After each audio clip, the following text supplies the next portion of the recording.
Bonjour, très heureux de vous retrouver comme chaque mardi à partir de la station régionale de Constantine. D'abord à Seggas Amegaz, bonne année à tous. Inch'Allah Merbouha al-Amada, avec beaucoup d'abord de pluie. C'est vrai que ça a commencé, l'année commence très bien. Alors, nous n'allons pas parler de pluie, mais de transport public, surtout une des réflexions au centre de recherche en aménagement du territoire de Constantine qui accueille un colloque international justement pour repenser, pour essayer de trouver des solutions. Raja Fergani viendra nous en parler. Dans la deuxième partie de l'émission, nous allons parler de Yennaïr, mais dans une région un peu éloignée de la wilaya de Sétif, du chef-lieu, et Nassim Kharib, qui est animateur social, mais aussi qui est actif dans le mouvement associatif, viendra nous en parler. En fin d'émission, nous allons revenir sur cet événement qui aura tenu le haut du pavé de l'actualité, notamment ces expositions et cette semaine dédiée aux costumes traditionnels. Meriem Qbaylia et Taoutaou Houssine viendront nous parler de cette inscription du costume traditionnel algérien à l'UNESCO. Voilà, c'est le programme complet de ce Bonjour d'Algérie. Et comme nous ne dérangerons pas à la règle, même si c'est une nouvelle année, nous allons faire une petite balade sur la ville de Constantine avec la voix de l'inégalable Mohamed Tahar Fergani.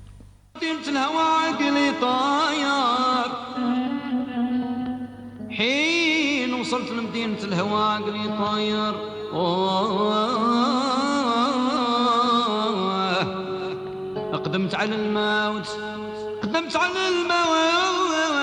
في رضا نجمة مرادي وانا دخلت انا عقب الظلامي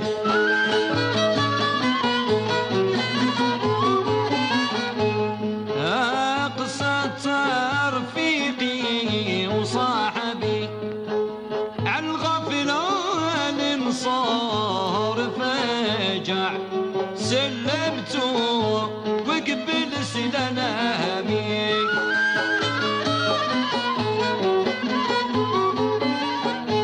وديك الساعة.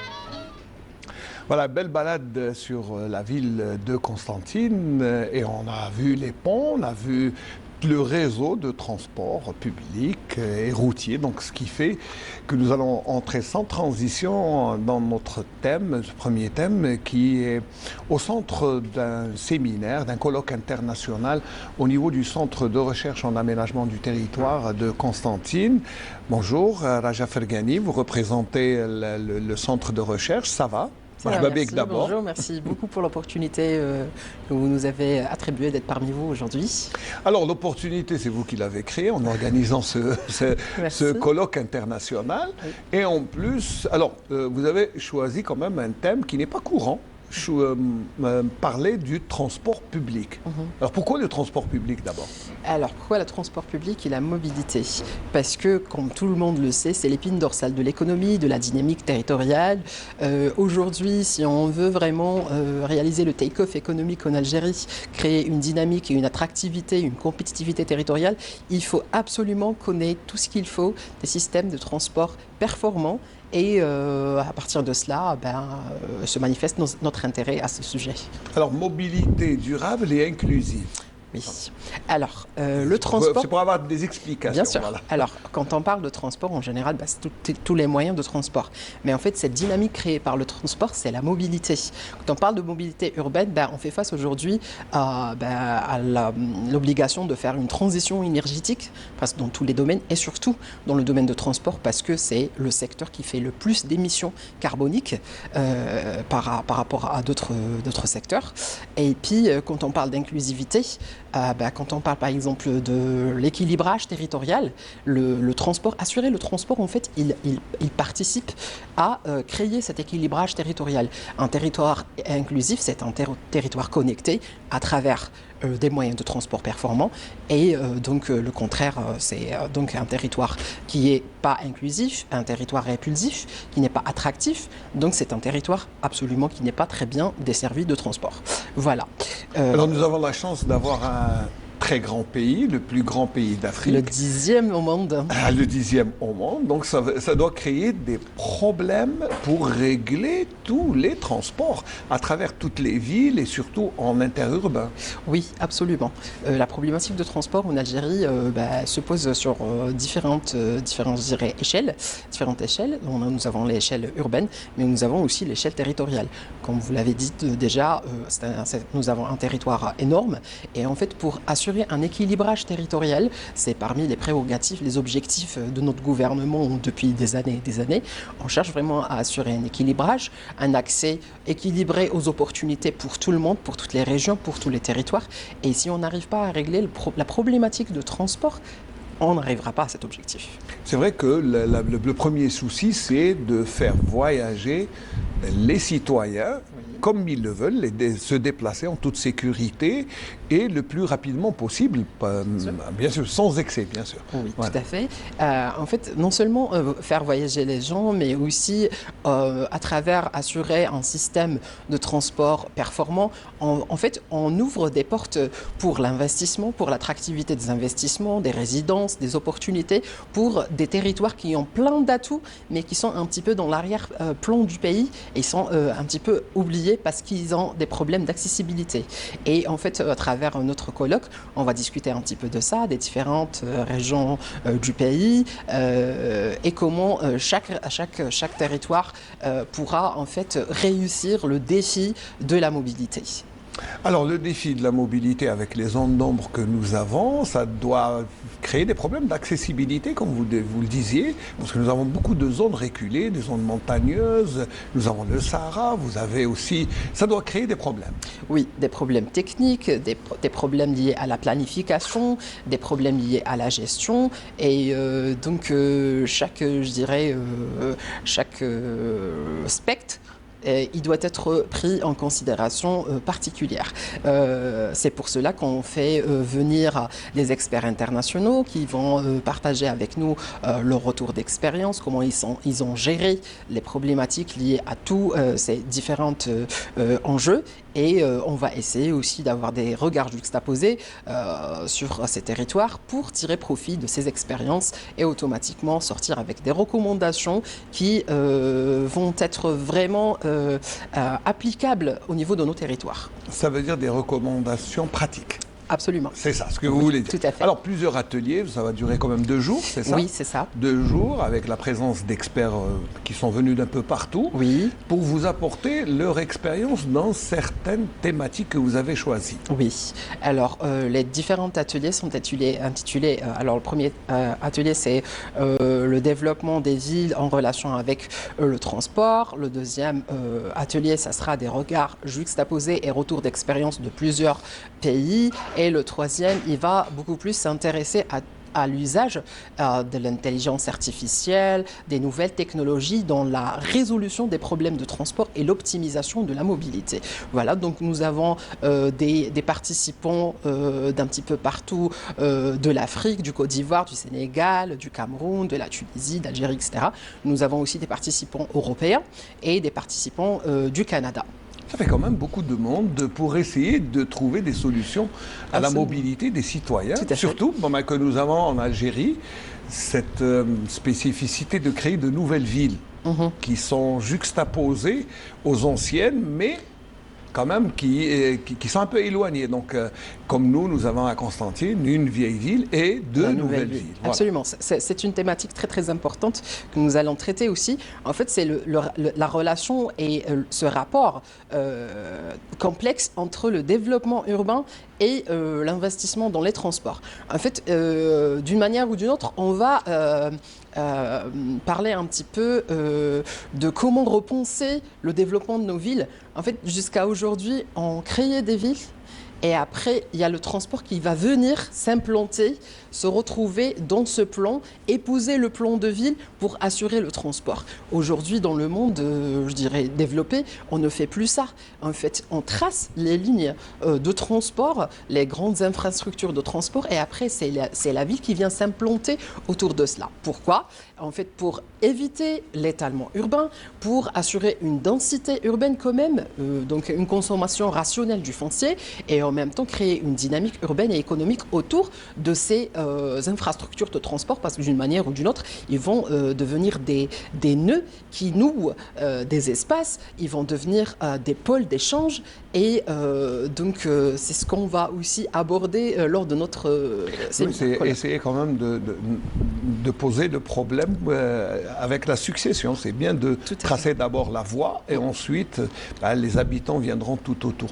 Mais vous posez aussi un autre problème qui est énergétique, c'est aussi la protection de l'environnement. Tout à fait. Ça, c'est très important. Oui, alors je pense que tout le monde est au courant que dans notre pays, on essaye de plus en plus d'opter pour des ressources d'énergie beaucoup plus clean, propres, telles que par exemple pour les voitures, le GPL d'abord. Tout à fait, c'est ça. Qui est le plus propre, voilà, par rapport au mazout ou à l'essence. Exactement. Les investissements, par exemple, dans plusieurs villes d'installation de tramway, qui est aussi un moyen de transport clean, parce qu'il utilise exactement l'électricité.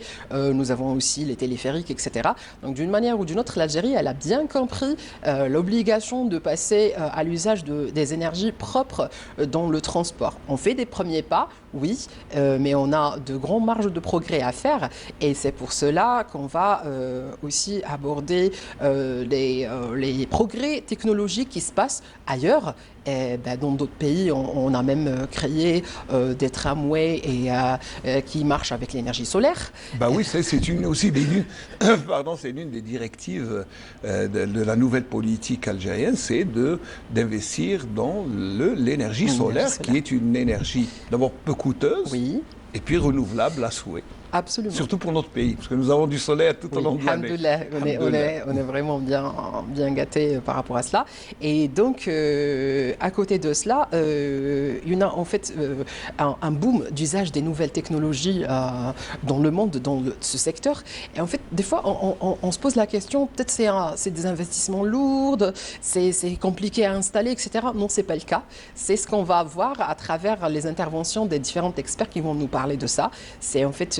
tout le monde aujourd'hui a un smartphone. Ce smartphone, c'est une source de data. Cette source de data, elle peut être utilisée dans, par exemple, l'analyse des fréquences, de déplacement des usagers au quotidien, etc. et automatiquement adapter l'offre des systèmes de transport à ses besoins. Et là, je crois que c'est là où vous allez vous appuyer sur l'intelligence artificielle pour vous faciliter l'apport d'informations, d'abord, comme le data, Absolument. comme on l'appelle maintenant, d'abord apporter des informations, ensuite construire le réseau sur ces informations. Absolument, c'est ça. absolument. Oui, tout à fait. Alors, l'intelligence artificielle aujourd'hui est un peu à la mode de tout ce que nous faisons. Oui. C'est partout, c'est dans le téléphone, dans les études, Alors comment vous allez vous appuyer sur ça? Hormis le fait de lui donner des informations, mais comment aussi peut-on fructifier cette présence de l'intelligence artificielle? D'accord. D'abord, comme je vous ai dit, l'intelligence artificielle nous permet de faire la collecte de data, mais aussi elle nous permet de faire l'analyse de data rapidement et carrément de développer des scénarios pour des projets futurs. Elle nous permet aussi, par exemple, à travers les SIG, on peut développer de la cartographie intelligente qui nous permet aussi de mieux comprendre les enjeux, par exemple, de la problématique des transports et mieux répondre à cela. Et, à part cela aussi, nous avons aussi les BIM, le Building Information Modeling. Oui, c'est une sorte de nouvelle technologie qui est utilisée dans le développement urbain, qui peut être adaptée au domaine de transport. Et si vous allez venir nous rendre visite, vous allez apprendre de tout cela. Le sujet est très intéressant parce que vous abordez plusieurs thèmes, notamment le management des projets d'investissement. Ça veut dire que là, c'est comme si vous voulez intéresser les opérateurs économiques à venir investir dans le transport public. Absolument. Donc notre colloque, il réunit non seulement les chercheurs scientifiques, mais aussi les acteurs opérationnels du secteur de transport. On est là pour nouer, je dirais, les relations entre l'académique et l'économique. Parfois, l'économique, il se pose des questions, il se pose des problèmes. Bien sûr. Voilà. Et la première question, c'est comment rentabiliser le retour d'investissement. C'est ça, c'est essayer d'apporter rapidement ce Oui. qu'on donne. Tout à fait. Il y en a des théories extraordinaires sur ça. En Europe, il y a quelque chose qui s'appelle les contrats d'axe, qui permet en fait de rentabiliser l'investissement en transport en créant en fait des zones denses de commerce et de services autour des axes de transport. Nous avons quelque chose aussi comme ça qui s'appelle le Transit Oriented Development, qui est appliqué aux USA, au Canada, en Chine, en Australie, etc. et qui permet en fait aux autorités qui investissent dans le transport de récupérer un maximum de valeur ajoutée après la réalisation de ces investissements. Nous allons voir ces théories, nous avons discuté de cas d'études pareils dans notre colloque et automatiquement on va essayer de tirer profit de ça pour sortir avec des recommandations qui vont être, je dirais, Le très plus pratique possible. pratiques Parce pour qu'en les général, les décideurs, recommandations, surtout pour les décideurs, parce qu'en fait, l'État c'est des algérien... orientations Oui. pour les orientations politiques Oui. de l'État, c'est ça. Absolument, parce que vous êtes un peu une structure de réflexion. Tout à fait, parce que l'État algérien, il investit beaucoup dans l'implantation d'infrastructures de transport et parfois, on se pose la question, est-ce qu'on va juste investir de l'argent et on ne va pas chercher donc le retour Oui, C'est une grande question parce qu'aujourd'hui, il faut arriver à rationaliser les dépenses publiques. Dans d'autres pays, par exemple comme les pays scandinaviques, on est arrivé carrément à offrir un transport public 100% gratuit parce qu'on a pu monter exactement un retour d'investissement et on a pu monter des modèles financiers très très intelligents et on va essayer de proposer des choses pareilles en Algérie. Et on peut, c'est réalisable d'avoir un transport public gratuit pour tous les citoyens? Alors ça dépend de plusieurs facteurs, surtout ça dépend de l'attractivité et la dynamique économique des villes.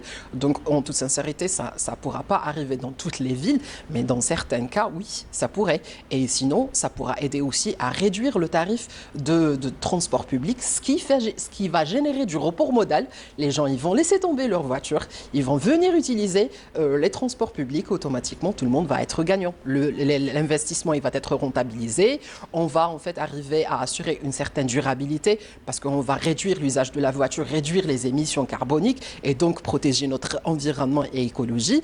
Et voilà. Oui, là, ça devient plus intéressant.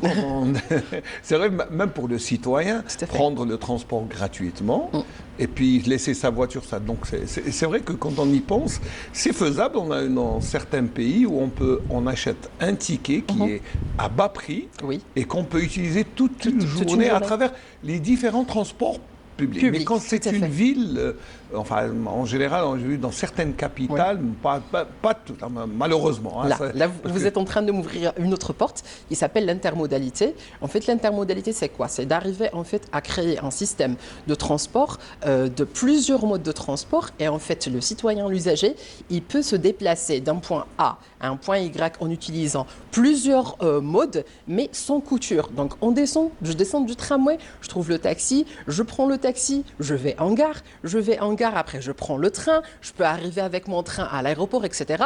Ça a l'impression, ça me donne un petit peu l'impression que c'est un petit peu compliqué à faire, mais non, c'est pas le cas.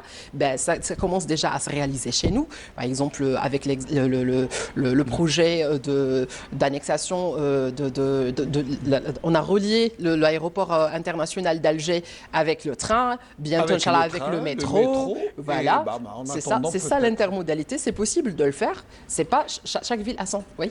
Et en plus, non, c'est un souci, c'est la circulation. Les routes seront moins encombrées. Tout à fait. C'est réalisable aussi chez nous, parce qu'il y a eu une petite expérience au début du tramway, il y a une dizaine d'années, c'est qu'on pouvait, avec le ticket du tramway, monter dans le bus. Oui, et le tramway, etc., utiliser. Aujourd'hui, par exemple, l'ensemble des transports publics étatiques, ils ont été réunis dans un groupement qui s'appelle Transtev, et automatiquement, ça ouvre la porte à la possibilité de l'intermodalité. On peut en fait opter à des tickets intelligents qui vous permet d'utiliser le tramway, après le train, après par exemple le téléphérique, avec le même billet. Donc ça, c'est des possibilités et il y a plein de solutions technologiques qui permettent de faire ça. Ça, c'est l'une des solutions proposées, même si nous, on a la particularité chez nous d'avoir quand même un transport qui appartient au privé, mais qui participe à la mobilité des citoyens. Ça, c'est un peu un mix, on va dire, un mixage de public, privé, mais l'essentiel, c'est le transport. Maintenant, est-ce que notre réseau se porte bien? Le transport public en Algérie, le transport entre les villes, est-ce que c'est... Bon, c'est vrai que c'est peut-être pas l'idéal, mais est-ce qu'on est sur la bonne voie? Alors, en Algérie, la particularité, c'est que le transport, le service de transport privé, il prend vraiment la part majeure des transports. On a vu dans pas mal d'expériences qu'en fait, en toute sincérité, les transports publics, ils sont beaucoup plus performants par rapport aux transports privés. Aujourd'hui, en fait, il faut revoir ces modes et ces pratiques. Il faut repenser la gouvernance de ce secteur et essayer d'intégrer le secteur privé dans cette dynamique d'innovation et de modernisation du service de transport. Ça veut dire que pendant 2 jours, ça va être, on va dire, au centre des débats. Donc le colloque commence dans quelques aujourd'hui, instants. à 9h. Voilà. Et ça va durer jusqu'à demain après-midi pour les recommandations qui, j'espère, seront pratiques, parce que c'est bien de réfléchir, mais de donner des solutions pratiques. Je pense que c'est ce premier souci que vous avez en organisant ce colloque. Tout à fait. Et en fait, à la fin du colloque, on va organiser le jeudi prochain des tables rondes qui vont réunir les experts avec les opérateurs économiques et les décideurs du secteur de transport. Et ça va permettre en fait de sortir avec une feuille de route pratique et réalistique, capable d'être réalisée, Inch'Allah. Très bien. Alors, si vous avez quelque chose à rajouter, parce qu'elle en arrive, je crois qu'on a fait le tour de la question. Oui. Mais s'il y a quelque chose que j'ai oublié, non, en fait, je voudrais par l'occasion inviter tout le monde qui s'intéresse à la thématique de venir chez nous au CRAT. On a toujours les portes ouvertes pour tout le monde et on essaye de créer un débat fructif entre les différents acteurs qui puissent contribuer à une évolution de l'aménagement du territoire algérien, parce que aujourd'hui, le défi, c'est d'arriver à booster l'attractivité et la compétitivité territoriale de nos villes, et automatiquement, donc ça va avoir un impact sur l'économie et sur la pérennité de notre pays. Voilà. Alors juste avant de nous quitter, juste peut-être un mot sur l'opération que vous avez initiée au mois de novembre passé, c'est-à-dire les musées virtuels. Oui. Voilà, où en est l'opération? Parce que nous, on a invité un de vos chercheurs qui est venu nous en parler il y a déjà 2-3 mois. Mais où en est l'opération? Parce que vous avez décidé, à l'occasion du 70e anniversaire du déclenchement de la révolution algérienne, de faire des visites virtuelles sur tous les points, les centres de torture, les musées, où en est l'opération? L'opération, elle est en cours, on avance très bien, on est en train de travailler sur un agenda très riche, on est en train de travailler sur plusieurs parties du territoire algérien et Inch'Allah, d'ici le 5 juillet, on va vous surprendre avec de belles visites virtuelles de différents endroits pour immortaliser la richesse de l'histoire révolutionnaire de l'Algérie. En tout cas, ce qu'on a vu lors du précédent, on a vu des images, les visites virtuelles sont extraordinairement belles. Et puis on a vu, je crois, c'était à Sétif, un centre de torture, Kasrater. Oui. Et puis on a vu Zirod Youssef, Aïn Abid, on a vu Dachert Moussa, Oulad Moussa. Oui. En tout cas, on vous souhaite bon courage. Merci à Raja Fergani d'avoir représenté le centre de recherche en aménagement du territoire. On vous souhaite bon courage pour votre colloque et à très bientôt, Inch'Allah. À très bientôt. Merci, au revoir. On va juste revenir sur l'événement, bien sûr, de Yenmayer et les festivités qui se sont tenues un peu partout. À Constantine, il y en a eu plusieurs. Et nous étions présents au théâtre régional de Constantine. Notre consoeur Amina Batouche était présente.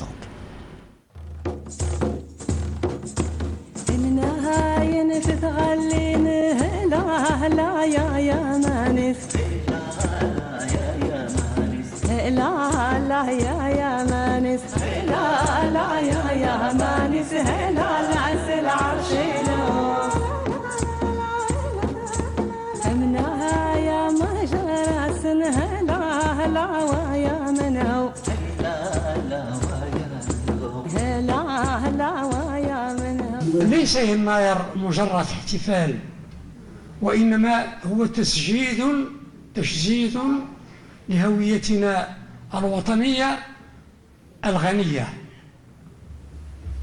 الأمازيغية والعروبة مندمجين جزائريون في انسجام يجمعهم الإسلام والوطن الواحد، متعاونون في السراء والضراء، متآزرون في الشدة والرخاء. وهذا التنوع والثراء الذي يمثل عمقا ثقافيا وحضاريا وتاريخيا في هذا البلد وفي وطننا الجزائر.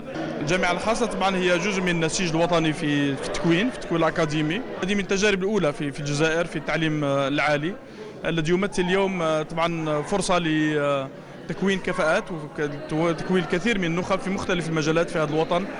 11 تخصص في الليسانس و5 تخصصات في الماستر، وايضا طاقه استيعابها تصل الى 1100 طالب في نفس الوقت من الطلبه الجامعيين. العورة تعبر كانت وانا ركبت بهقاس وانا ركبت بهقاس هلا ويا من هو هلا وذهما غارت صدق بقاس والفوش الناس قفص. أحسن الشرف نبنيو مدينة إيكولوجية صحراوية، دينا من الأصالة وخدمنا قدر المستطاع بالمواد المحلية، وخرج وراي دات الحمد لله على مستوى العالم جوائز عالمية. داير اليوم برك هاي عندنا جائزة يعني على مستوى العالم.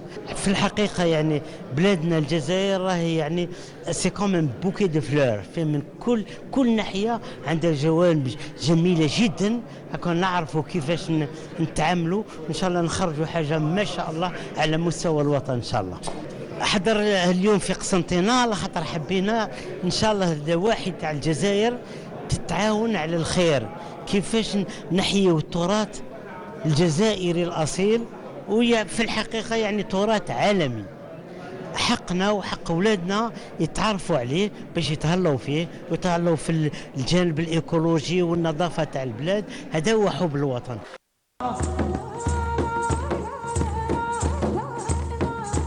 أمنها يا ما في العوضة هلا ويا من هو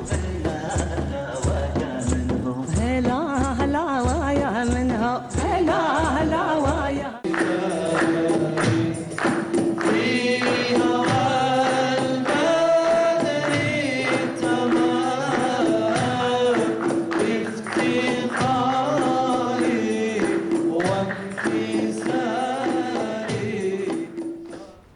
C'était Yennayer au théâtre régional de Constantine.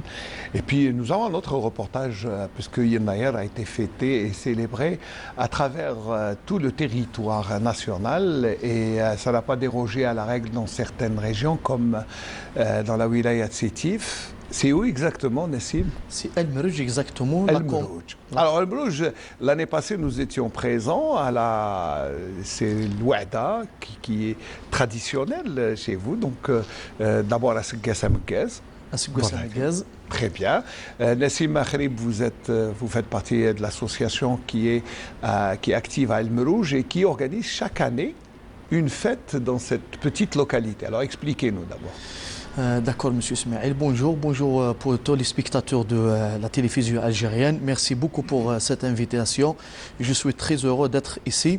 Premièrement, l'organisation de Yennayer chez nous, au niveau de notre village, le village de Mrouj, la commune du Draqbila, la wilaya de Sétif, toujours chaque année, on travaille ensemble. On était obligé de faire ou organiser beaucoup des activités pour Yennayer, pour la nouvelle année de Tamazirt.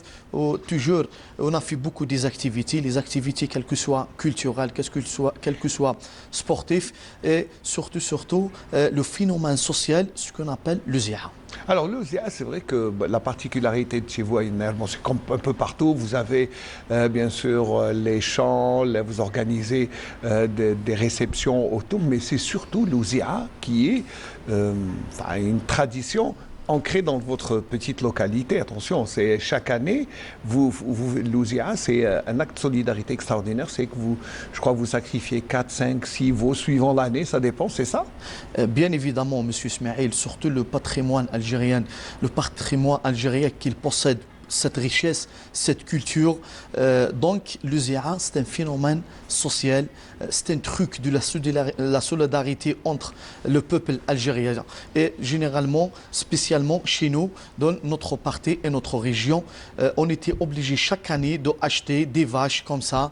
On va bien sûr organiser cette Zia. On partage premièrement la joie, on partage le bonheur entre quelles que soient toutes les familles, pour que personne ne se sente, que tout le monde se sente, pour mettre tout le monde sur le même pied d'égalité. C'est exactement, voilà. Alors, absolument, pour mettre dans la même égalité, dans le même niveau bien sûr. Surtout les invites qu'ils viennent à notre village. Les familles qui habitent ailleurs El Merouj, en plus de ça, les habitants qui sont au niveau de El Merouj. Donc, le Zia, c'est un phénomène social, c'est un truc qui donne la joie, qui fait la solidarité entre les villageois de El Merouj dans la commune du Drakbila et surtout les invités et même les canaux et les chaînes qui viennent pour faire la couverture médiatique. Ça, c'est un peu, vous essayez de médiatiser chaque année ce rendez-vous qui est à Yennayer, bien sûr, au moment de Yennayer, pour essayer de faire partager comme vous le dites, phénomène. C'est un phénomène, mais c'est une tradition chez vous, dans la région d'El Merouj. Bien sûr, c'est une tradition parmi des années. Je me souviens très très bien, lorsque j'étais un petit enfant. C'était la même chose. C'était la même chose. C'était même dans les occasions, surtout Yennayer. Pourquoi Yennayer? Parce que Yennayer, c'est la relation entre l'Algérien, l'homme algérien, par sa terre. Parce que la terre... c'est la nouvelle année agricole. Exactement. Le cultivateur, l'homme, l'Algérien tient à sa terre, c'est sa source de vie, c'est son premier gagne-pain, il vit de la terre. C'est pour ça que, surtout dans les régions reculées comme vous, dans El Merouj. Exactement, parce que c'est la fierté de l'identité pour cette terre, c'est notre terre, on doit protéger cette terre, on doit améliorer cette terre. Donc c'est pour ça que Yennayer, la première journée de l'année Tamazirt, c'est la relation entre les zones, ce qu'on appelle l'agriculture généralement, par la terre, par les traditions. Donc toujours on commence par le Zia pour partager la joie, pour partager la solidarité entre nous. Alors ce que vous faites, c'est que vous procédez au sacrifice et devant tout le monde, réunis grands et petits. On a quelques images, mais parce qu'on n'a pas pu se déplacer vu les conditions météo qui sont un peu difficiles, parce qu'il y a la neige et tout. Mais vous nous avez ramené des photos, on va juste les regarder ensemble. Alors Sarah, on regarde les images parce qu'elles sont très belles de cette réunion. Voilà. Voilà, cette joie, c'est la joie. C'est la joie des enfants. Hein. Alors là, c'est vraiment, ça a été pris au vif. Et puis, dans tous les quartiers de notre village, parce que nous avons 6 quartiers, donc chaque quartier, il doit organiser cette Zia, voilà, avec des vêtements traditionnels, ce qu'on appelle Qashabia, les robes de Tamazirt. Ce qui est bien, c'est que tout le monde met le costume traditionnel, surtout les enfants. Oui. C'est ça qui est bien. Absolument. Même il y avait un exposé par M. El Hachmi.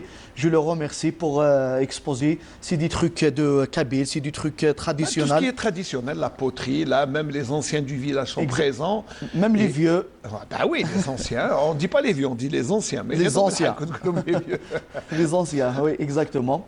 Voilà. Donc ça, c'est l'ambiance qui a prévalu à El Merouj. Et puis, ce qu'on a vu, c'est que vous profitez de l'occasion pour mettre en valeur le costume traditionnel, la poterie traditionnelle, les bijoux traditionnels, tout ce qui est en rapport avec l'identité de l'Algérien. tout ce qui a une relation par l'identité algérienne, le costume traditionnel, les vêtements traditionnels et surtout les bougies traditionnelles de notre région. Donc même avant le ZIA, on a fait beaucoup de réunions entre nous, entre les villageois, surtout l'association du Thafeth et l'association sportive de Ithri El Merouj, comment organiser ce ZIA, ou comment acheter les vaches, comment ramasser l'argent des vaches et ainsi de suite. Ouais, et c'est vrai que là, il faut dire que c'est un acte de solidarité. Il y a un autofinancement, vous ne comptez sur personne, sur vous-même. C'est des dons des habitants du village, c'est ça? Exactement, c'est des donneurs, c'est des villageois, c'est des habitants de El Merouj. On doit donner l'argent, une part. Chacun Chaque participe avec ses chacun moyens. participant Suivant ses moyens, avec bien ses sûr. moyens, à travers ses moyens de son argent. Donc ça, c'est la solidarité entre nous, ça c'est la relation humanitaire entre nous, parce que cet phénomène, j'aimerais bien dire, c'est un phénomène social, surtout. Oui, c'est vrai que ça prend l'ampleur d'un phénomène, d'autant plus que c'est une tradition qui est perpétuée de génération en génération. Vous l'avez trouvée, donc vous la perpétuez, mais ce qui est bien, c'est que vous voulez aussi la partager. C'est pour que tout le monde, dans les villages, dans les coins reculés, il y ait une solidarité, une entraide pour mettre le village dans cette ambiance festive qui est Yennayer. Exactement, cette joie, un travail, collaboration entre nous, surtout le ZIA. Moi, j'ai mon père, il a maintenant presque 79 ans. Il a 79 ans. Il m'a dit que je me souviens très bien, même le moment de la révolution algérienne, on a fait cette... Ça n'a jamais, oui.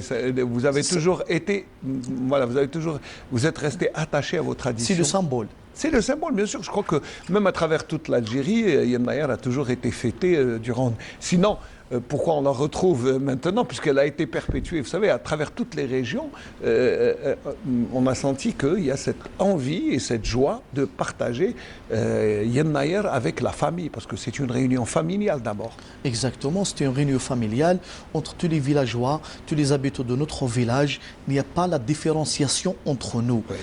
Tout le monde, on est dans le même niveau. Donc, ça veut dire que le ZIA, elle était parmi les grands-pères, mes pères, jusqu'à nous, et ça reste pour le futur, ça reste pour les nouvelles générations comme ça, parce que, comme je veux dire, c'est un phénomène social, c'est un truc qui fait la solidarité et la collaboration entre les villageois, entre les habitants de notre village. Et Yennayer, ce n'est pas seulement pour une région ou bien une autre région, non, c'est pour toute l'Algérie. Chaque région a des traditions, comment célébrer cette fête spécifique. Ouais. D'ailleurs, M. Ismaël, dans notre wilaya, la région et la partie du sud et la partie du nord, c'est pas la même chose. La partie du nord, les daïras de Beni Werthilan, de Bouandaz, de Raqbila, Hammam Girgour, Ginzat et ainsi de suite, ce n'est pas la même chose que les daïras de la partie du Chaouia, de Ain Azal, de Ain Ulman et ainsi de suite. C'est pour ça que je veux dire, le patrimoine, c'est la diversité entre les Algériens. L'Algérie possède cet patrimoine riche, cette richesse culturelle. Donc, on doit améliorer, on doit protéger, on doit travailler comme ça, ensemble, dans un état de collaboration et coordination entre nous, bien sûr. Ce qui est bien, c'est que votre association est là, bien sûr, elle se manifeste notamment à Yennayer, où c'est une... Ça va vous déployer beaucoup d'efforts, c'est parce que là, l'Ouzia, ça vous tient à cœur. Vous parlez beaucoup de l'Ouzia, parce que c'est là où tout le monde est sur le même pied d'égalité. Alors vous procédez au sacrifice, vous distribuez chacun à sa part équitablement, c'est ça? Expliquez-nous comment ça se déroule. Exactement. Avant de partager les parts, chaque personne ou bien chaque famille avec sa part, on doit mettre une liste nominative. Une liste nominative par l'alphabet. A, B, C, D, jusqu'à Z. Bien sûr, par ordre alphabétique. Très bien, pour un travail organisé. Donc, toujours, on commence avec l'imam de mosquée. L'imam, parce qu'il y a une importance dans le village. Une importance spirituelle, d'abord, c'est le chef de file, c'est lui qui guide les prières des villageois. Donc, très bien. Après l'imam, il donne quelques conseils pour les jeunes, surtout pour la nouvelle génération. Donc, après l'imam, on doit commencer par les pauvres, par les cas sociaux, parce que Ouais, nous les avons des cas nécessités, sociaux. bien sûr. Exactement. Donc, lorsqu'on termine la distribution des parts, on doit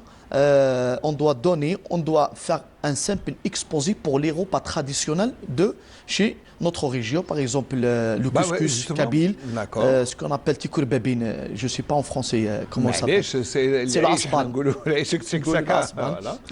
فوالا نقولوا ابازين ولا العيش نقولوا باغ اكزومبل السفنج نقولوا مثلا الغرايف باغ اكزومبل الغرايف احنا نقولوا عندنا القرصه chez nous à Constantine on appelle ça القرصه القرصة ici à Constantine. الغرايف, C'est oui, le غرايف. c'est la En même Kabylie, chose. c'est des bouajajil.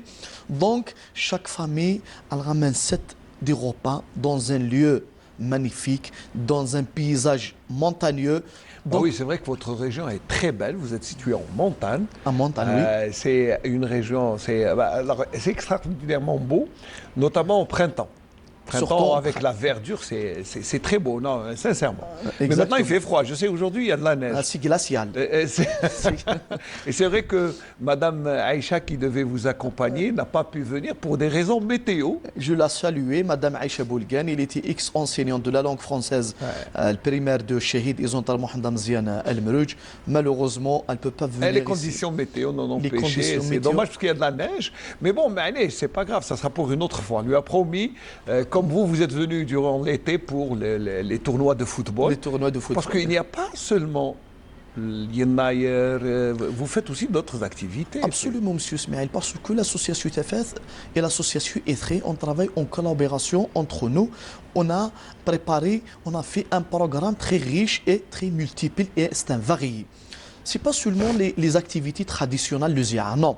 On a organisé une fête, on a organisé un tournoi footballistique pour les vétérans, la catégorie plus de 35 ans jusqu'à 50 ans. Il y avait une ambiance magnifique, impeccable. Même, ils ont participé 8 équipes. C'est des gens qui habitent parmi... Dans la région. Dans voilà, la région, voilà. c'est les villages de notre région, de notre commune, Drak Bila, Ibn Warthilani, Ain Garaj et ainsi de suite. On a fait plus de l'UZIA, l'exposé qui a été organisé par M.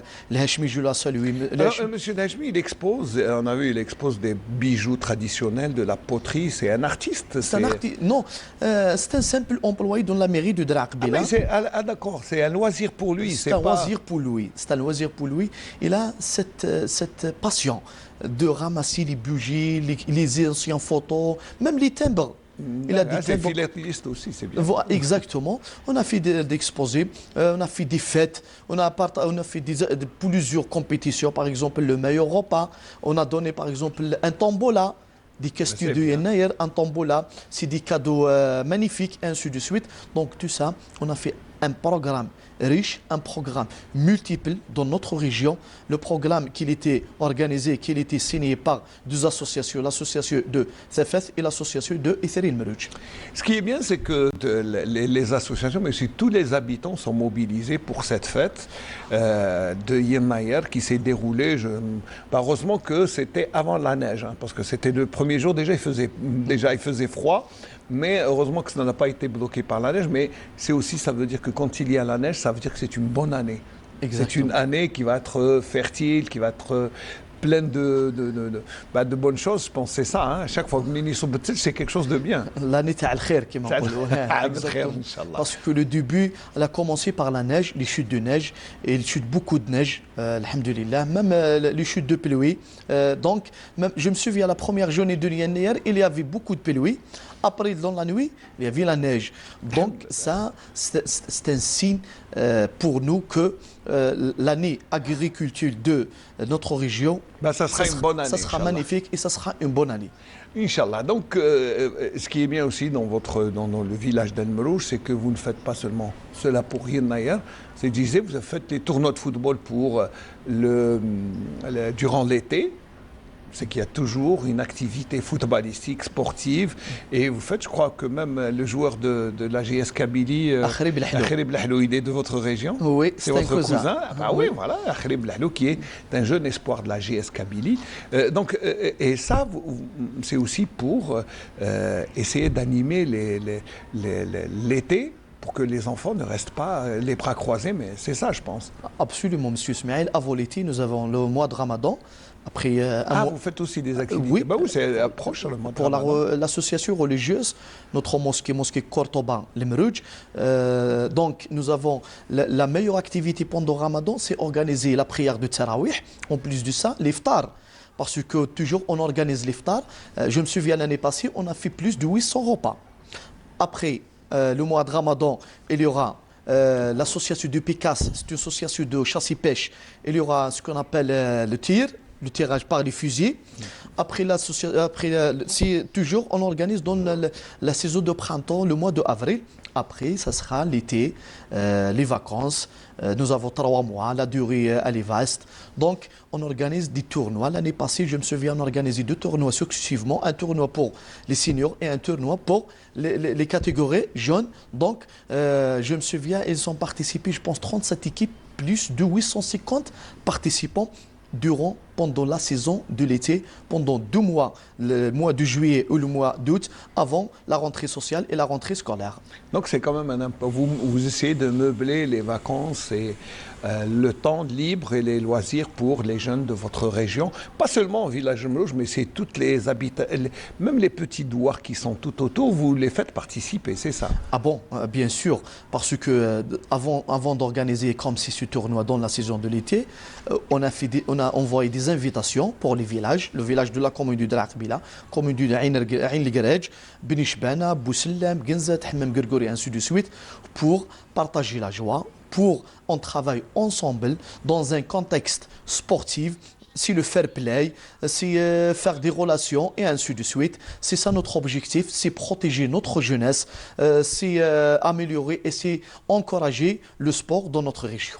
Et oui, le sport qui fait partie quand même des activités auxquelles ça donne les jeunes, surtout durant l'été quand il fait beau. Vous avez une région qui est très belle et quand il fait beau, la verdure, elle est extraordinaire et j'ai vu quelques images de l'été passé, elles sont très bien. Donc on va revenir à Yen Nayer. Yen Nayer, bon, c'est pas seulement l'Ouzia, parce que vous partagez, et puis c'est les réunions familiales aussi. Hein. Exactement, c'est les réunions familiales parce que, M. Ismaël, nous sommes dans un monde très numérique. Tu sais, c'est vrai que le portable, l'Internet, oui, c'est vrai qu'il n'y a plus beaucoup de relations, mais vous essayez de garder quand même cette relation humaine entre les habitants, parce que c'est très important. Exactement, parce que le ZIA, elle fait la nostalgie vers le passé. Le ZIA, c'est de l'occasion de les relations familiales, parce que dans la nuit, lorsqu'on partage les parts de la viande, dans la nuit, chaque maison, elle fait des repas traditionnels, qu'est-ce que soit le couscous kabyle ou bien des repas copieux, parce que c'est pour marquer l'événement. Exactement. Donc, on invite, par exemple, la famille. Chaque personne, elle invite son cousin, son oncle, et ainsi de suite. Donc, comme ça, c'est l'occasion de Iner avec le ZIA. On partage cette relation, c'est traditionnel, donc qu'on doit protéger, on doit améliorer. Alors, ce qui est bien, c'est que il y a aussi, vous mettez en valeur le costume traditionnel.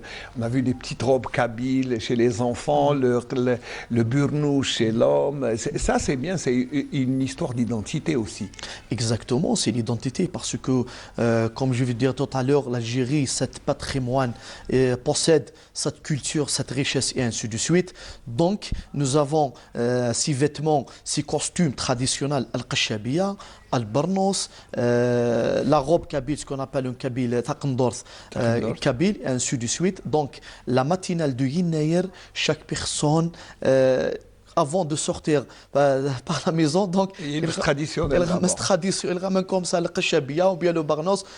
Bien sûr que le climat et les froids, en plus de ça, c'est notre identité. Ben oui, le froid fait partie aussi de Yen Nayer, c'est quand même le début de l'année. Alors, est-ce qu'il y a des traditions spécifiques, par exemple, qui sont propres à votre région pour célébrer Yen Nayer? Bon, par l'Ouzia, le costume traditionnel, est-ce qu'il y a quelque chose de bien particulier?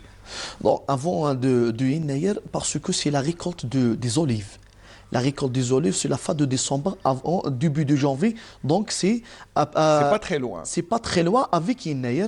Donc nous avons ce qu'on appelle après la récolte des olives, nous avons les olives c'est l'huile des olives. Oui, l'huile d'olive, vous faites de l'huile d'olive comme toute la région d'Algérie, vous savez, il y a de l'huile d'olive, c'est un peu partout. Exactement. Donc c'est truc, on a fait des repas comme ça, partager les olives entre nous.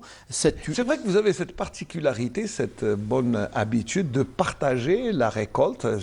Même si c'est la même région, vous échangez un peu d'huile, vous échangez un peu de... je ne sais pas, les plats qui sont... Pour goûter, parce que ce n'est pas le même goût. Le même goût, c'est vrai que ça change. Les arbres des olives qui ont en face le soleil, qui sont cochés par rapport au soleil, ce n'est pas le même goût. Donc on partage cette olive pour faire la comparaison. Quelle est la meilleure olive? Quelle est la meilleure olive? Mais pour moi, je pense que c'est la même chose. C'est la même chose. Il y a une petite différence, mais ce n'est pas une grande différence. Ça, c'était un truc très, très magnifique. Même, je me souviens, M. Ismaël, à l'époque, il y avait ce qu'on appelle Ibouafifin. Qu'est-ce que ça veut dire, Ibouafifin? Voilà. Un groupe de jeunes, comme ça, dans la nuit, avant la prière de l'Isha, ils en ramènent Derbouka. Ah, d'accord, ils font un peu la fête, c'est bien. Il faut la fête. Il fait des circulations dans les quartiers, des paroles, des poésies par Kabyle. Il sort par exemple les vieux et les vieillesses pour donner comme ça des trucs Kabyle pour ces jeunes. C'est des cadeaux, oui. C'est des cadeaux, surtout du week-end. Les week-ends, je me servis à cette tradition, il était dans les années 90, début des années 2000. Ouais. Exactement. Donc ça, cette traditionnelle et cette phénomène, c'est magnifique dans notre région par rapport... C'est particulier à votre région, c'est vrai. Exactement. Donc ça, même les gens avec des costumes, avec des vêtements kabyles, avec des vêtements traditionnels. Donc, on doit partager la joie. C'est des poésies respectueuses, c'est des paroles très respectueuses. Donc, comme ça, on partage la joie. Comme ça, c'est une seule famille entre nous. Bien, ce qui est bien, c'est que vous relevez tout ce qui est bonne habitude, tradition, qui sont perpétuées dans la région d'El Merouj. Je vous rappelle que c'est dans le nord de la wilaya de Sétif, et c'est vrai que c'est particulier, mais c'est un peu la même chose dans toute la région. Hein. C'est toute la région du nord de Sétif qui fête le Yennayer et de la même tradition, de la même façon, je pense. Exactement. C'est les mêmes traditionnels, c'est la même façon. La région du nord de la wilaya de Sétif, parce qu'il y a 3 daïras, c'est des grandes daïras, bien 4 daïras, Daïra de Hamam Gergour, Beni Werthilen, Genzat et Bouandes, et les villages de la partie du nord, c'est une région kabyle, donc c'est les mêmes traditionnels, c'est les mêmes trucs, mais il y a une simple différence. Un grand village, un petit village, c'est ça, ce n'est pas une grande différence. Alors, je ne sais pas si le reportage sur Yennayer à Constantine, il est prêt. Ça là, c'est juste pour vous montrer qu'à Constantine, on va juste voir le reportage et revenir pour le mot de fin. D'accord, Yassim? Regardez comment c'est déroulé, Yennayer à Constantine, le reportage.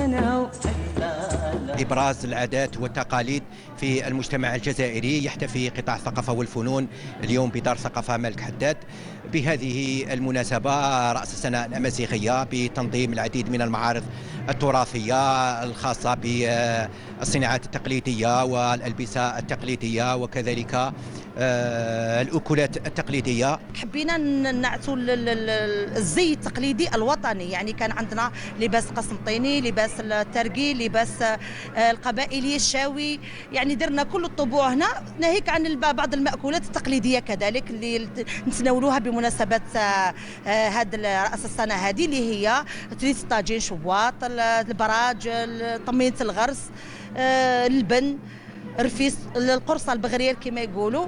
رانا هنايا مدايرين المأكولات التقليديه المحضه. من المسيله جبنا لكم الخيمه القسنطينه نعرفوا على التاريخ تاع الحضنه تاع المسيله تاع ولاد دراج تاع ولاد نايل. جبنا لكم الخيمه التقليديه من بلديه القراره ولايه غردايه، ممثل عن الثقافه ينار. شاركنا في هذا المعرض من كل مختلف الجوانب، عندنا زربيه، عندنا مكؤولات، عندنا لاتاي، عندنا ومناسبه ينار احنا نحتفلوا العادات والتقاليد تاع المنطقه. عندنا الموروث الثقافي، الحضاره، التراث الزربيه. الزربيه لها كل رسومات، فيها اشكال، فيها معاني. الامهات الجدود تاعنا بكري خيروا الزربيه، كل زربيه تمثل الاسم الحقيقي للموروث الثقافي.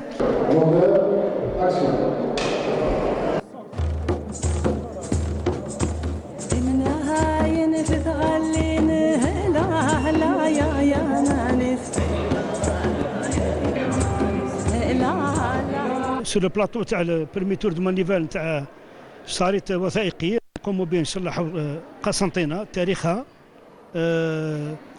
تضاريسها، وكذلك لو سيت نتاعها.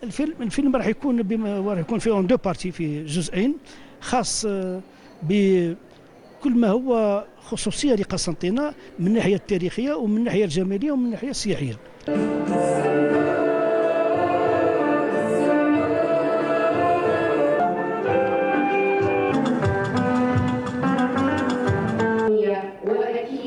عيد فوق الرؤية والناس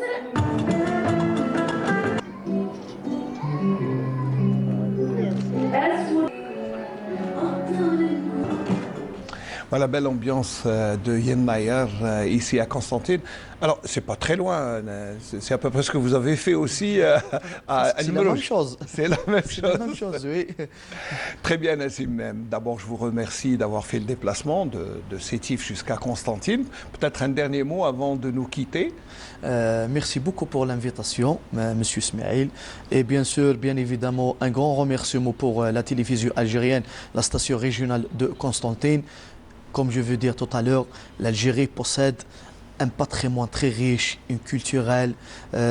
Donc on doit protéger, on doit améliorer l'Algérie pour les Algériens et les Algériens pour l'Algérie. Bah oui, ce que vous, alors c'est un beau slogan parce que l'Algérie elle ne peut pas être pour les autres, hein, c'est pour nous, c'est notre Algérie. Mais ce qui est bien, c'est ce que le combat que vous faites, tout ce que vous faites comme action au sein de votre association pour protéger vos traditions dans la région de l'Mrouj. Ça, c'est bien. Exactement. Et vous avez deux associations qui font un travail extraordinaire. En plus de ça, nous avons des autres associations, mais les associations qui travaillent en collaboration ensemble dans cette soulignère, c'est l'association du Tafeth, c'est la lumière, et l'association du Ithri, Ithri c'est l'étoile. Donc deux associations, on travaille ensemble, on travaille dans un contexte de collaboration pour protéger notre tradition, notre coutume et notre identité. C'est bien, votre combat est extraordinaire et ce que j'ai beaucoup aimé, c'est l'Ouzia et cette solidarité qu'il y a entre les habitants. Exactement, ce n'est pas la viande, ce n'est pas... Non, c'est le geste. C'est le geste, c'est le contexte gestuel que c'est ce phénomène qu'il fait la coordination entre nous, qu'il partage la joie, surtout chez les enfants, chez les grands, chez les femmes, les filles, tous les villageois et les villageoises de l'Mrouj, la commune du Dra Qbila. Donc les ZIA, c'est un phénomène impeccable, donc on doit le protéger. Ça, non, mais pourquoi on souligne? Parce qu'il y a cette solidarité, mais aussi, comme notre ami, comment vous l'avez appelé, le Hachmi? Le Hachmi, oui. Qu'il faut saluer parce que c'est une activité qu'il fait en dehors de son travail professionnel. Parce que vous avez dit que c'est un employé de la mairie. Oui, monsieur le Hachmi Qbila, c'est un simple travailleur dans la piscine de Dra Qbila, mais il a grande volonté, grande patience pour ramasser ces trucs traditionnels, quels que soient les bijoux, quels que soient les cadres anciens, des photos anciennes, le matériel kabyle ancien. Donc je le salue parce qu'il a fait un grand exposé dans une tente. Dans une simple tente, dans une région très belle, dans une région montagneuse, malgré les conditions climatiques un peu difficiles, malgré le froid, mais le Hachmi il a fait un très bon exposé. Et c'est bien qu'il fasse, qu'il est toujours en train de faire ce boulot pour perpétuer cette tradition et protéger tout ce qui est identité de la région. Ça c'est surtout ça, je pense. Hein. Voilà, c'est ça l'importance et c'est ça l'essentiel. Comment protéger tout ce qui est identité, tout ce qui est traditionnel, tout ce qui est ancien par notre région, par la région de la Kabylie, de la wilaya de Sétif et pour toute l'Algérie entière. Oui. Ce qui est bien, c'est que vous ne dérogez pas à la règle.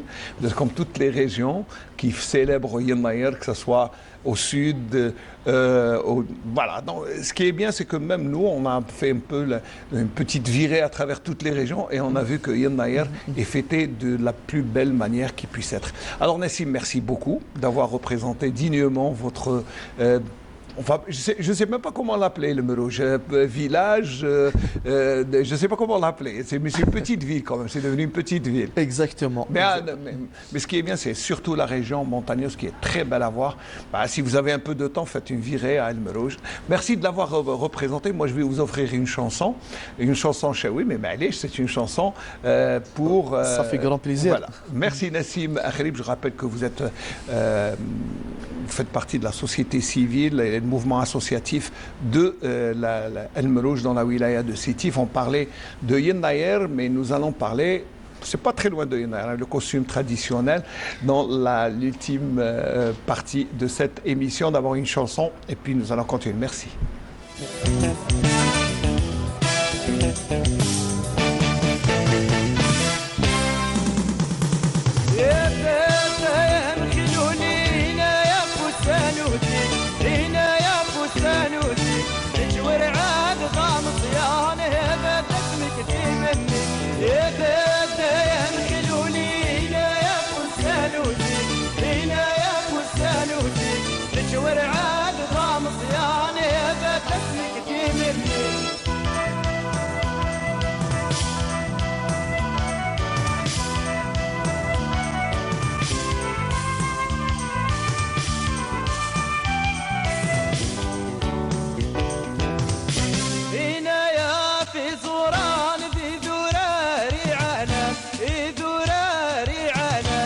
مصيرات ندوبه ندوس وكاس ويحلى يا فتى يا مكلولينا يا فستانوتك لينا يا فستانوتك مشوار عاد ضام صيام يا فتى اسمك في منك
Voilà, un petit cocktail de chansons bien de chez nous, de l'Est du pays, pour changer de thème, mais on ne va pas aller très loin de Yennayer, puisque Yennayer met en évidence nos traditions.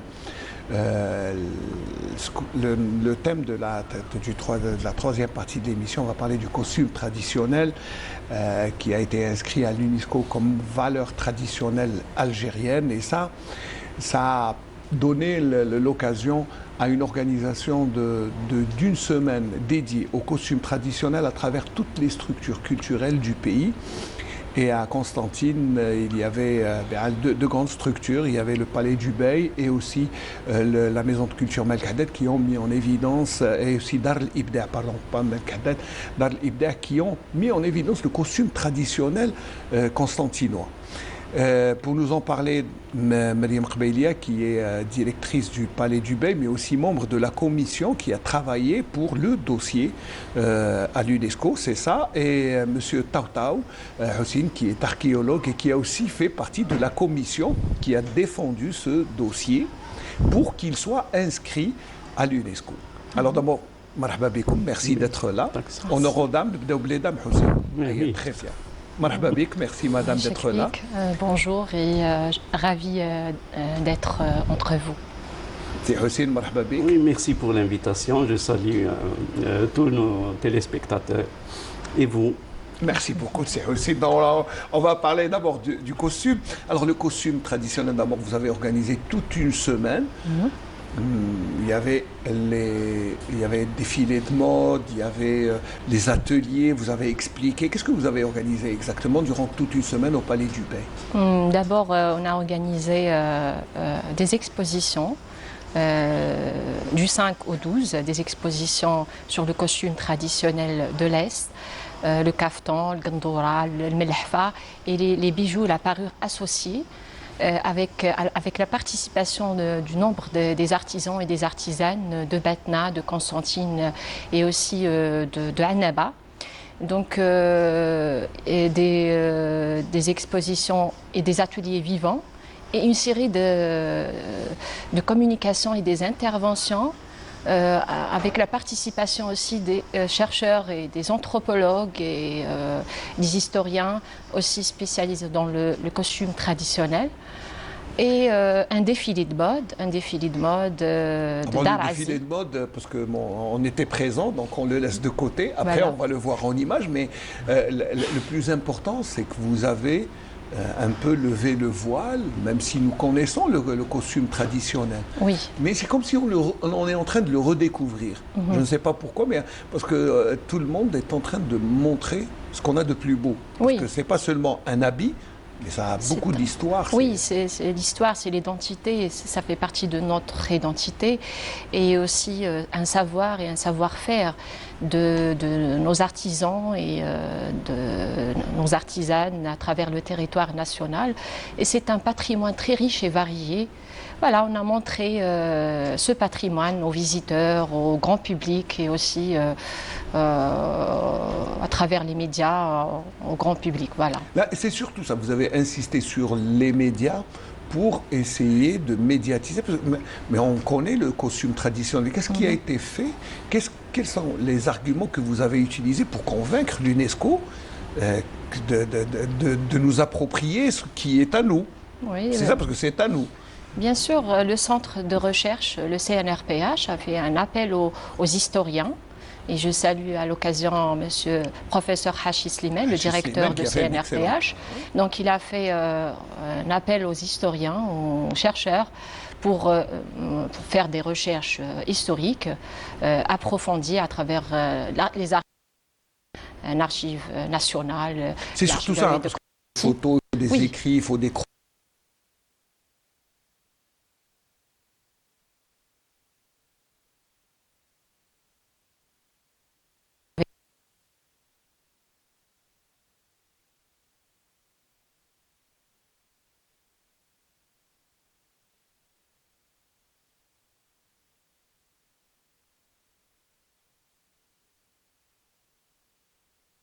la tradition algérienne. Oui, pas uniquement ça. Nous, on fait partie du centre Et c'était la mission du centre, qui lui a été confiée par la tutelle, qui est le ministère de la Culture. Voilà. Et j'avais la mission de coordonner avec tous les acteurs, y compris les institutions de la République de l'État algérien. Par exemple, le musée Palais Ahmed Bey, la direction de la culture, la direction de l'artisanat, et beaucoup plus les institutions scientifiques comme les universités, les labos de recherche. On a travaillé avec le CRASC, on a travaillé avec l'université de Constantine II, les sciences sociales. Voilà, parce que le dossier, il est beaucoup plus scientifique. Il est très scientifique. Et quand vous avez évoqué le problème vous avez posé la question, qu'est-ce qui a permis à ce dossier, à cet élément d'être classé et accepté par cette institution mondiale?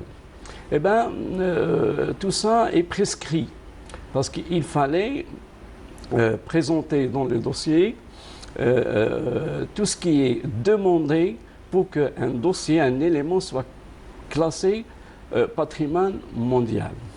Et fort heureusement, nous avons répondu à toutes ces demandes et à toutes ces conditions. Voilà, c'est vrai qu'il y a des critères, il faut répondre à des critères, et vous avez rempli tous les critères. Et c'est ça la difficulté de la tâche. C'était aussi difficile. Il faut dire que c'est un travail qui a duré, c'est pas seulement en une semaine. 3 mois. Non, 2 ans. 2 ans? Oui, 2 ans. Parce que pourquoi 3 mois, c'est la préparation du dossier. Nous, on était sollicités vers le mois de janvier, je pense. Et le mois de décembre, on a commencé le travail. Et il fallait présenter le dossier le mois de mars. Et il y avait pour accélérer, mais je crois. Exactement. Il y avait le mois de Ramadan. Il ne fallait pas qu'on ratait la session à l'époque où il fallait présenter un dossier. L'Algérie, elle devait présenter. Ce qui est bien, aujourd'hui, nous sommes très contents parce que nous avons travaillé beaucoup sur ce dossier-là. Et j'ouvre une parenthèse, le patrimoine immatériel a une particularité. Il est sensible, il est vulnérable, il est très fragile. Et il n'y a pas beaucoup de gens qui ont travaillé sur ce patrimoine, ne serait-ce que sur le plan de la recherche. Et donc, en plus, c'était un défi pour nous. Pour relever le défi, il fallait beaucoup travailler. Quoique aujourd'hui, permettez-moi de vous dire à tout le monde, à tous nos téléspectateurs, combien nous sommes aujourd'hui heureux et contents avec ce classement de cet élément-là. Parce que nous l'avons attendu beaucoup de temps. Et en plus, il y a toute une signification symbolique. Cet élément, qui est le costume féminin qu'on vient de classer, n'appartient plus à l'Algérie. C'est ça le plus important. Il est mondial maintenant. Il est universel, il est mondial. Oui. Il appartient à l'humanité. Et c'est pour cela que nous sommes très contents pour l'humanité et pour l'Algérie. Voilà. Oui. Oui, permettez-moi de dire une chose très importante. C'est le patrimoine culturel immatériel, comme le collègue a dit, est en circulation sociale. Et comme l'article 2 de la Convention 2003 de l'UNESCO sur la sauvegarde du patrimoine culturel immatériel, et l'Algérie, le premier pays au monde qui a signé cette convention, et aussi il a participé à la rédaction de cette convention à travers nos experts algériens, M. Hachi par exemple. Voilà. Donc l'article 2, c'est un héritage de génération en génération, recrié en permanence, c'est-à-dire qui est toujours présent, puisqu'il il se transmet de génération en génération. Voilà. Et le savoir-faire algérien est extraordinairement beau, parce que là on le voit, vous avez vu peut-être à travers ce qu'on a vu aujourd'hui, c'est que tout le monde est attaché à son algérianité. C'est ça. Et ça c'est très important. Je crois que c'est ce qui a défendu le dossier. C'est ça, oui. Le dossier algérien. Oui, monsieur. Oui, je voudrais rajouter un point qui est essentiel. Vous avez évoqué, parler des critères. Eh bien, il faut savoir qu'on ne peut pas classer un élément immatériel qui n'existe pas, qui est mort et fini. C'est ça. Et ça, c'est le premier critère. Il fallait prouver au monde entier que l'élément que nous voulons classer est bien vivant. Oui, bien vivant. Le patrimoine immatériel vivant. Ouais, et Voilà. là, il est... Apporter la preuve de tout ça. Alors la preuve, c'est que vous avez exposé ce qu'on a de beau, même ce qui a été même, on va dire, amélioré, modernisé quelque peu, mais en gardant la valeur traditionnelle. C'est ça. Alors nous étions présents lors du défilé de mode, parce que c'était un défilé de mode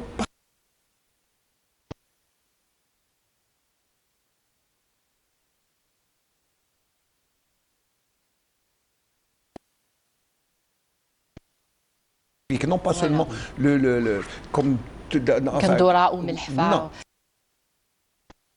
Regardez le reportage, notre ami Djabri Chouaib s'était présenté au Palais de la Culture et il nous est revenu avec ces images.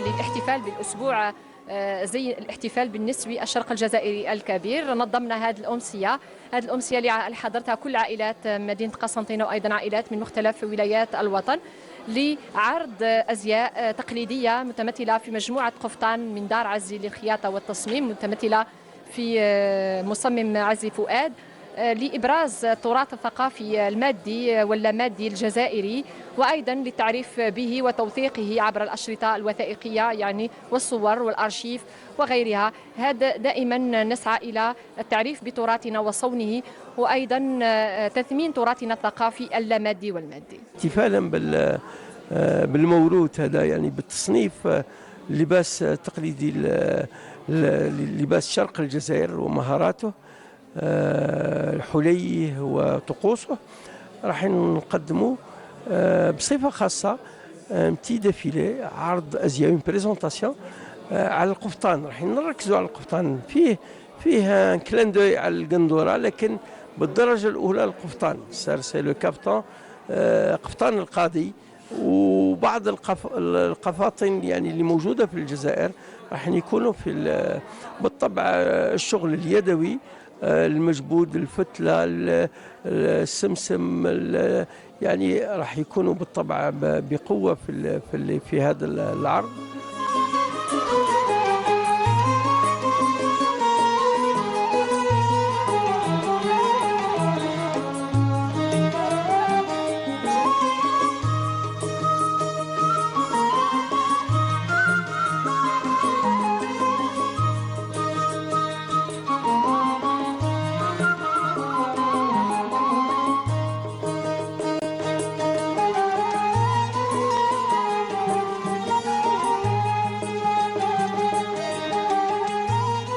القفطان اليوم حاضر بقوة في مدينة قسنطينة وهذا اليوم الذي خصصناه للقفطان الجزائري احتفالا بتدوينه في منظمة اليونسكو.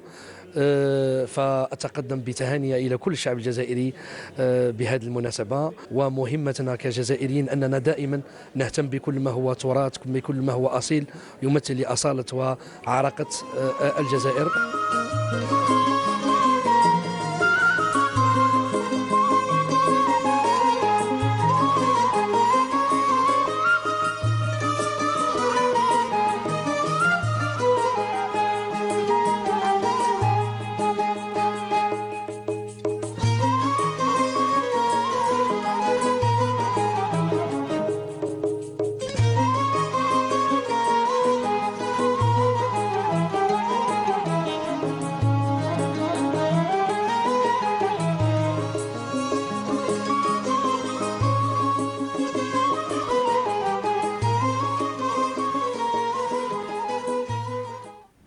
En tout cas, de très beaux costumes, très belle grandeur. Allah yibarak.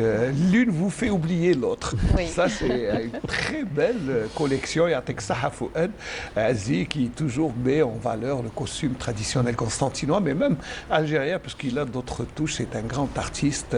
Voilà. Ça, je pense que quand je vois le costume, moi je me dis qu'on devrait faire d'autres commissions pour le flûte constantinois, pour les traditions. Je crois qu'on devrait faire une commission. Si vous voulez m'associer, moi je suis d'accord. Mais qu'on devrait faire une commission pour d'autres, parce que nous avons d'autres éléments qui mériteraient d'être universalisés, si je peux utiliser le terme. N'est-ce pas, monsieur Tartan? Oui, vous avez tout à fait raison, parce que ça montre combien notre pays est riche et diversifié. Et il est temps aujourd'hui de montrer tout ça au monde. Voilà. Et de s'en occuper aussi en ce qui nous concerne. Parce qu'on a tendance, pour des raisons que tout le monde connaît, peut-être qu'on a tendance à oublier que nous avons des valeurs. Tout à fait, parce exactement. que ça fait partie de notre quotidien. Moi, je ne dis pas, je vais vous donner un exemple. Les ponts de Constantine font partie de notre décor parce que nous, on est constantinois. On ne s'en rend pas compte. Quand est-ce qu'on se rend compte de la valeur de ce que nous avons? C'est quand les étrangers viennent. Quand je dis étranger, quelqu'un qui n'habite pas Constantine, la première chose qu'il vient, il remarque, c'est les ponts. Et ils vous disent c'est extraordinaire. Alors que nous, ça, je pense que c'est un peu la même chose pour tout ce que nous avons comme tradition. Et je crois que, madame, on a beaucoup de travail à faire. Oui, on a beaucoup de travail à faire, surtout la variété de notre patrimoine culturel algérien.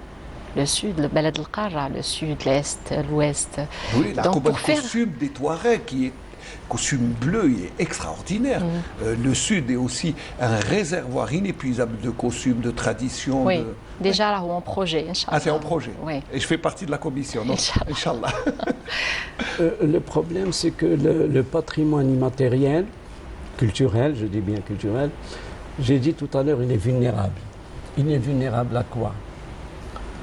Aux influences des autres cultures. C'est de ça dont on a peur.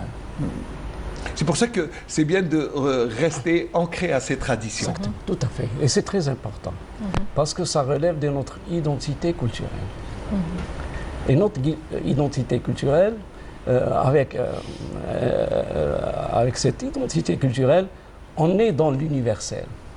On est avec le monde. On fait partie du monde. Voilà. Et surtout, que nous avons d'autres choses, pas seulement le costume. Oui, oui. Les arts du spectacle, les savoirs et les savoir-faire liés à l'artisanat traditionnel, et aussi les expressions culturelles orales, y compris la langue. Bzaf. Bzaf. Ça veut dire qu'on a du boulot. Oui. Ça devrait, comme on dit, ça devrait ouvrir l'appétit aux Algériens pour encore combattre et essayer d'inscrire dans l'universalité d'autres traditions. Le prochain dossier, c'est quoi? D'autres dossiers? Il y en a plusieurs. Il y en a plusieurs. Par exemple, le costume kabyle. Oui, avec les bijoux associés. Voilà. Et les chants traditionnels, les différents chants traditionnels comme l'Achouir, Qbaïl, l'Atlas saharien, le Sarawi, les Aurès et le chant des Aurès. Oui, et aussi Sétif. Et donc, voilà, le les chants du sud aussi sont là. Nous avons le malouf, le haouzi, les instruments. Oui, le haoufi, le haouzi, le chabi, l'algérois. On a du boulot. Oui. Ça, c'est un premier pas. Je pense que le costume traditionnel, c'est un premier pas qui va nous ouvrir les portes d'un... Oui, d'ailleurs, c'est le deuxième dossier, le deuxième costume qui a été inscrit déjà après le costume de Tlemcen en 2012, le caftan de Tlemcen, Arftan. Déjà, l'Algérie a inscrit un caftan, un type de caftan, celle de Tlemcen. Donc, voilà. Après, maintenant, celui de l'Est du pays, donc, Mazel, le sud et d'autres régions, et le costume homme aussi, n'oubliez pas. Oui, c'est vrai qu'on parle des femmes, mais le costume homme, par exemple, à Constantine, je sais qu'il y a un costume traditionnel qui est spécifique, qui ne ressemble pas aux autres. Oui. Nous avons Sarouel, le Jlika, le Chemlal, le turban, le chèche. Le barnous, donc. Le barnous, je pense que c'est le premier à être normalement, parce que ça fait partie de notre identité, le barnous. Bien sûr, bien sûr. Vous voulez dire autre chose, monsieur Taouta? Oui, je voudrais revenir sur les critères. Parce que tout à l'heure, nous avons parlé du dossier de ce costume. Nous l'avons. Je dis, bon, pour le présenter, il fallait travailler. Donner des arguments. Je crois que nos arguments étaient solides. Le travail a commencé bien avant. Et ça a duré plus de 2 ans. Et il faut savoir une chose, que n'importe quel élément culturel immatériel, pour le classer sur la liste du patrimoine mondial, il faut d'abord le classer sur la liste du patrimoine national. Oui. Et c'est le deuxième critère qu'il fallait assurer. Donc c'est pour ça l'Algérie a créé la BND, c'est la Banque nationale des données, voilà. Dans ce sens. Pour passer au classement, aux inscriptions. Il faut d'abord qu'il soit inscrit chez nous. Oui, tout à fait, exactement. Donc c'est une base de données avec un décret bien sûr exécutif. Et on ne peut pas faire une fiche d'inventaire pour le patrimoine immatériel. Mais par contre, on peut faire une fiche d'identification. C'est pour ça cette Banque nationale des données est en train de regrouper, l'identifier le patrimoine culturel immatériel. Sincèrement, je ne connaissais pas l'existence de cette banque de données, mais c'est bien. Ça peut peut-être encourager d'autres Algériens à œuvrer justement pour inscrire tout ce qui est... Et nous avons, vous avez les jeux, vous avez tout ce qui est poème, tout ce qui est chant. C'est les expressions culturelles. C'est que je pense que vous allez avoir beaucoup de boulot pour les prochaines années. Oui, n'oubliez pas que quand même l'Algérie c'est une nation. C'est une autre histoire. On disait au début d'émission, nous sommes le plus grand pays d'Afrique, le 10e mondial. Tout à fait. Et donc notre culture, elle est très riche par rapport à ça. Elle est diversifiée. Et donc c'est pour cela, la tâche n'est pas facile. Mais il faut dire une chose, que l'Algérie aujourd'hui, dans ce domaine, elle a acquis une très bonne expérience.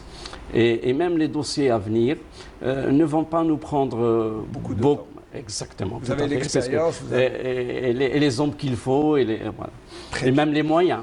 Très bien. Non, les moyens, je sais que nous avons. Voilà, la volonté existe. Et nous répondons à tous les critères. Et les experts et les chercheurs algériens. On a des experts algériens. C'est que nous avons voilà. N'oublions pas la société civile qui nous a beaucoup aidés.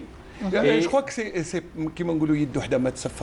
je crois que c'est l'affaire de tous et de tous les citoyens. C'est pour ça que vous avez réussi, c'est que tout le monde a contribué à sa manière. En plus, pour on ne peut pas monter un dossier de classement, un dossier d'inscription sans la participation des associations.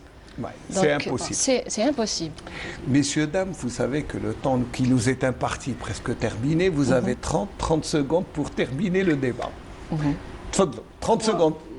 Je sais que c'est peu, mais non, personnellement, tout ce que je peux dire, que je suis très content pour l'Algérie et pour nous, pour Constantine, pour l'Est algérien. Nous sommes arrivés à classer qui est un dossier très ancien. Je connais Constantine ne voulait pas qu'on classait le Gandola تاع القطيفة ولا تاع في بلاد الشاوية ou même في عنابة. Alhamdulillah. Aujourd'hui, est chose faite. Alhamdulillah.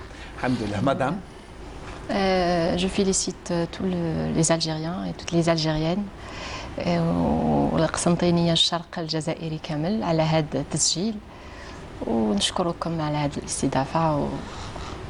Vous savez, nous, on est un service public, on invite les gens qui se distinguent. Mais là, moi, je vous remercie d'avoir répondu à notre invitation ce matin.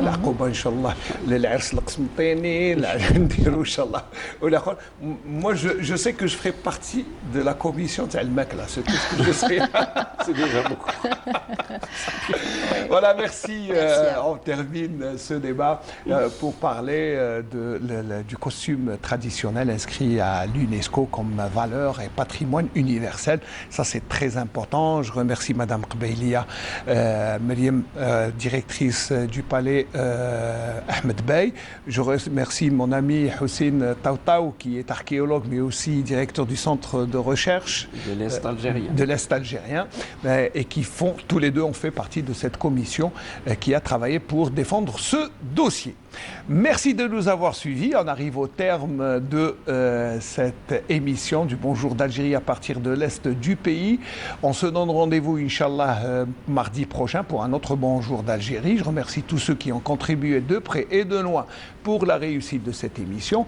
Je vous souhaite un excellent week-end. À mardi prochain, Inch'Allah.